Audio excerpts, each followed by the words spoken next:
बहुत इंटरेस्टिंग बात कही है उसकी मुश्किल। शौविक हो, रिया हो, सब अभी भी जेल में है। जल्दी से सौरभ बख्तानिया बताइए, यहाँ पर पहुंच रही है सारा अली खान, श्रद्धा कपूर पहुंच गई है, पहुंचने वाली है, कितनी देर में जांच? ये हेडक्वार्टर है एनसीबी का।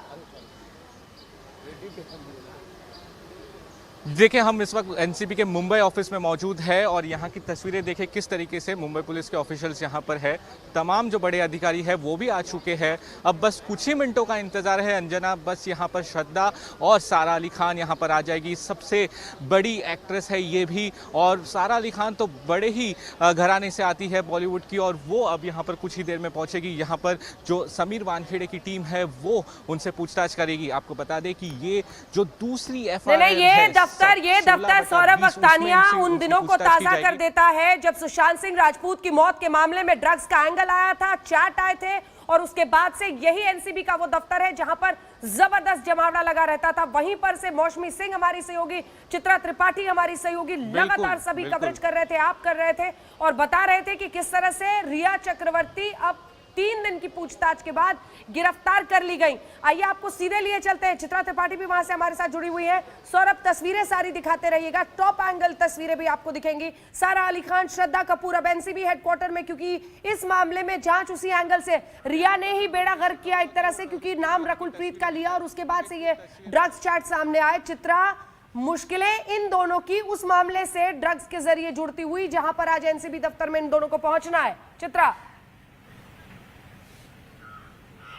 बिल्कुल सही कहा अंजना आपने, और ये बहुत जरूरी भी हो जाता है। देखिए, माध्यम भले ही रिया चक्रवर्ती हो, लेकिन एक न दिन ये बात सामने आनी ही थी, जिस तरह की हरकतें रही हैं या ड्रग्स के मामले में जब आपको पता है कि ये गैर कानूनी है, ये इलीगल है, इसको लेकर तमाम तरह के लॉज बनाए गए हैं, उसके बावजूद अगर आप लोग ड्रग्स लेती हैं, पार्टियों में शामिल होती है, तो आपको जवाब देना होगा। देखिए, अब तक ये लोग बचते हुए चले आ रहे थे, लेकिन रिया चक्रवर्ती के ऊपर फंदा जैसे ही फंसा, उसके बाद अब मुश्किलें इन तमाम हीरोइनों की बढ़ गई और 50 से ज्यादा अभी भी टॉप 50 ऐसी लिस्ट तैयार की गई है एनसीबी के अधिकारियों की ओर से। आगे आने वाले दिनों में कुछ और लोगों को पूछताछ के लिए बुलाया जा सकता है, जिनमें करण जौहर एक बहुत बड़ा नाम हो सकते हैं। फिलहाल हम आपको दिखाना चाहेंगे एनसीबी के अस्थायी गेस्ट हाउस। आपको बता दें, जो गेस्ट हाउस है, अस्थायी दफ्तर जो यहां पर बनाया गया है, वहां पर फिलहाल मेरी मौजूदगी है। अंदर पूछताछ की जा रही है दीपिका पादुकोण से, और पूरे 1 किलोमीटर के दायरे को मुंबई पुलिस की टीम ने यहां पर पूरी तरह से सुरक्षित कर दिया है। आपको बता दें, जैसे ही हमारी एंट्री होती है, चूंकि हम दीपिका पादुकोण के घर पर है, जब हम यहां पर आ रहे होते हैं तो पुलिस की टीम पहले रोकती है और उसके बाद हमसे पूछताछ करती है कि आपको कहां जाना है। मीडिया के कार्ड दिखाने के बाद ही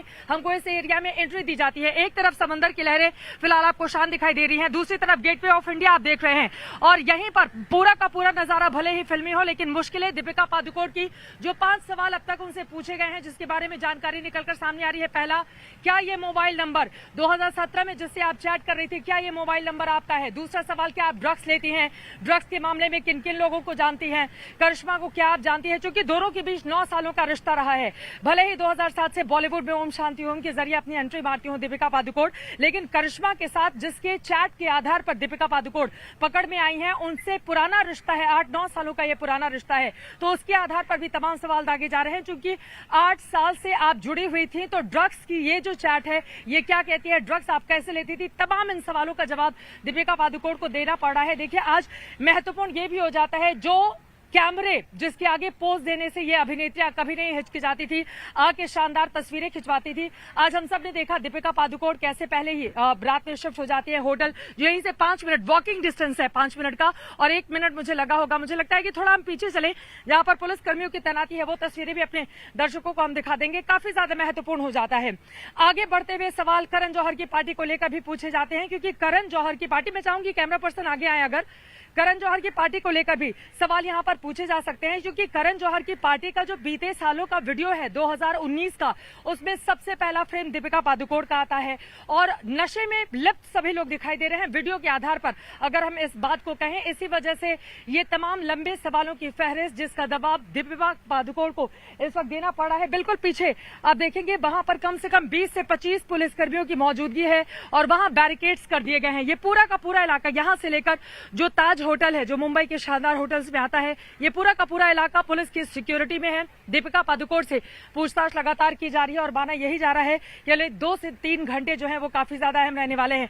रणवीर सिंह भी यहीं पर है जिस होटल में स्टे की हुई थी दीपिका पादुकोण। रणवीर सिंह भी, जो जानकारी निकलकर सामने आ रही है, क्योंकि उनकी ओर से एनसीबी के अधिकारियों को बताया गया था कि दरअसल एंजाइटी का शिकार होती है दीपिका, उनका कुछ प्री मेडिकल रिकॉर्ड भी रहा है जिसकी वजह से वो घबरा सी जाती है, तो इसी वजह से रणबीर कपूर यहाँ पे बिल्कुल पास में ही है। कुल मिलाकर दीपिका पादुकोण से आज की पूछताछ के आधार पर अगर कुछ और नाम सामने आते हैं अंजना, तो फिर मान के चलिए कि अगले 1 हफ्ते से लेकर 10 दिन का ये जो वक्त है, बॉलीवुड के बड़े बड़े नामी गिरामी कलाकार, अभिनेता, अभिनेत्रियां इसी एनसीबी दफ्तर के अंदर हाजिरी लगाएंगे और ड्रग्स के मामले में उन तमाम लोगों को सवालों के जवाब अंजना देने पड़ेंगे। श्वेता सिंह, वहां से जो जानकारी, अपडेट, तस्वीरें।